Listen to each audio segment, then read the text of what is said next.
In this video, I'll show you how to express a rational function as a sum of partial fractions to integrate. This is question 3. The technique used to convert a rational function as a sum of partial fractions is summarized below. Keep in mind that this method only applies if the highest power in the numerator is less than the highest power in the denominator. So the function that we have here is 4x plus 6 over x squared plus 3x plus 5 dx. While this question looks like a candidate for partial fraction expansion, as in questions 1 and 2, it actually is much easier. Take a look. If we set the denominator equal to u and do u substitution, it actually is integratable without any of that. So let's pretend I have to take the derivative of this. I have du is equal to 2x plus 3, and this goes to 0, dx. And if I substitute u into my function and dx into my function, here's what I end up with. I end up with 4x plus 6, and remember my dx is, I manipulate this into dx is equal to du over 2x plus 3.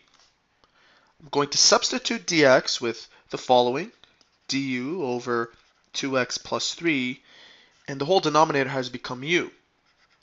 If I factor out a 2 from these two terms, I end up with 2 times 2x plus 3. Notice what happens.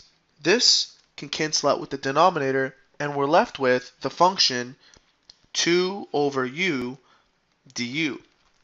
This is very easily integratable. You pull out this 2, you don't have to integrate that, where you have 2 times the function 1 over u du, and the integral of 1 over u is actually ln u plus c.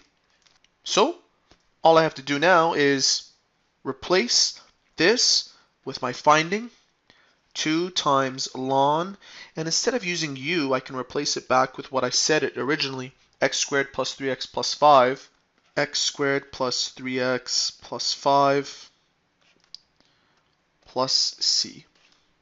And this represents my integral for the following function. The moral of this story is don't automatically assume that whenever you see a quadratic in the function, you have to do partial fraction expansion. That's not always the case. So make sure you keep an eye out for situations like these.